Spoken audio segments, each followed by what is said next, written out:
guys, welcome to JPN family. இன்னைக்கு நம்ம என்ன பார்க்க போகிறோம் அப்படின்னா பீட்ரூட் குழம்பு செய்ய போகிறோம். எப்படி செய்யுதுன்னு பார்க்கலாம். அதுக்கு தேவையான பொருட்கள் அம்மா இப்போ சொல்கிறாங்க. 2 தக்காளி பெருசு, 2 உருளைக்கிழங்கு, கருவேப்பிலை, ஒரு வெங்காயம், 3 பீட்ரூட், அப்புறம் அது போக ஒரு கிளாஸ் தோரம்பருப்பு. வீடியோக்குள்ளே போகலாம். இது இப்போ கட் பண்ணியாச்சு. இப்போ அடுப்பை பற்ற வச்சுக்கலாம். அடுப்பு பற்ற வச்சுட்டு நாங்கள் குக்கர் தான் வச்சு செய்யணும். இது குழம்பு சாம்பார்ன்றதுனால குக்கர் வச்சு செய்யலாம். இப்போ சட்டி நல்லா காயிட்டும். நல்லா காஞ்சிருச்சு. எண்ணெய் ஊற்றிக்கலாம். ஒரு குழி கரண்டி அளவுக்கு எண்ணெய் ஊற்றிருக்கு. எண்ணெய் காஞ்சோடனே கடுகு போட்டுக்கலாம். கடுகு நல்லா பொரிச்சிட்டு வந்துருக்கும். நீங்கள் இது ஃபஸ்ட் டைம் செய்கிறவங்களாக இருந்தால் என்னென்னா, இது நீங்கள் சட்னி கேள்விப்பட்டிருப்பீங்க. பீட்ரூட் சட்னி, பீட்ரூட் பொரியல் அப்படி கேள்விப்பட்டிருக்கீங்க. ஆனால் குழம்பு சில பேர் கேள்விப்பட்டிருக்க மாட்டீங்க. ஸோ முதல் தடவையாக நாங்கள் போட்டிருக்கோம். ஆனால் இது வீடியோவில் முதல் தடவையாக போட்டிருக்கோம். ஆனால் வீட்டில் நிறைய தட்டி செஞ்சுருக்கோம்.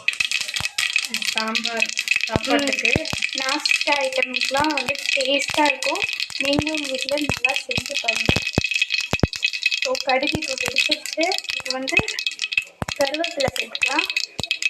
கருவேப்பிலை தான் சேர்க்கணும்.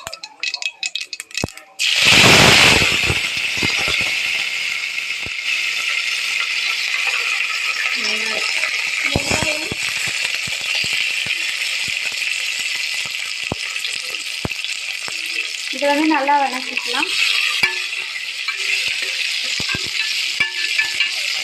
சும்மா வதக்க வதக்கணும் சொல்லுவோம். நம்ம ஃபுல்லாக வேக வைக்க போகிறோம்ல. வதக்கிட்டு தக்காளியும் சேர்த்துக்கலாம்.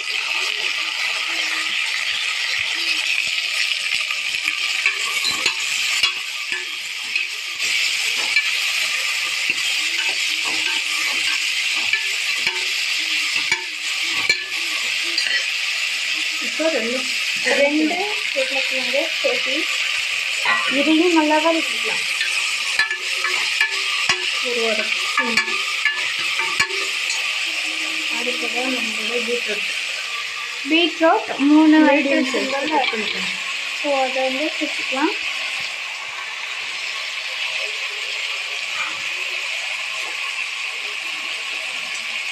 ஸோ இதுவும்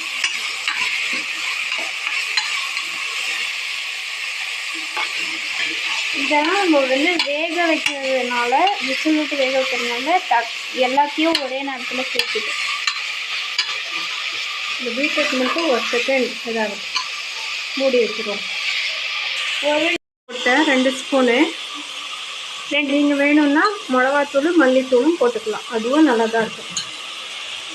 அடுத்தது பருப்பு கழுவி வச்சுருக்கோம். நல்லா அதையும் சேர்த்திக்கலாம்.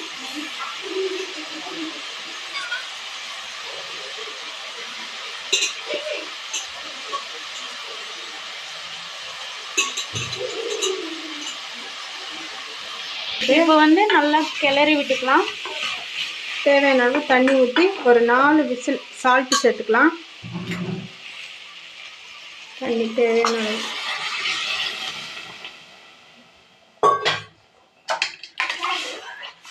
கரெக்டாக இருக்கு.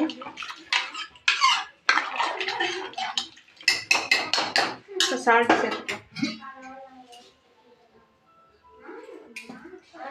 உங்கள் டேஸ்ட்டுக்கு பொறுத்தளவுக்கு சால்ட் கலக்கிட்டு நல்லா ஒரு கலக்கி விட்டுட்டு ஒரு 4 விசில் விட்டு எடுத்துக்கலாம். விசில் போட்டாச்சு. 4 விசில் வந்தோடனே பார்க்கலாம். அடங்கிடுச்சு. இப்போ ஓப்பன் பண்ணிடலாம்.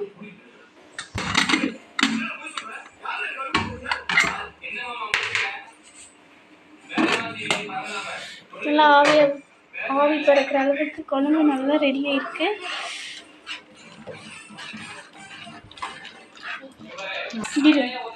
சாப்பாட்டுக்கு ரொம்பவே டேஸ்ட்டாக இருக்கும். நல்லாயிருக்கும். எங்கள் வீட்டில் one of the favourite dish இது. நீங்களும் சாப்பிட்டு பார்த்து எப்படி இருக்குன்னு சொல்லுங்கள். லைக் பண்ணுங்கள், ஷேர் பண்ணுங்கள், கமெண்ட் பண்ணுங்கள், சப்ஸ்கிரைப் பண்ணுங்கள். உங்களுக்கு நாங்கள் போடுற வீடியோலாம் நோட்டிஃபிகேஷனாக வரணும் அப்படின்னா பெல் ஐக்கானையும் தட்டி வச்சுக்கோங்க. அடுத்த வீடியோவில் சந்திக்கிறேன். பாய் பாய்.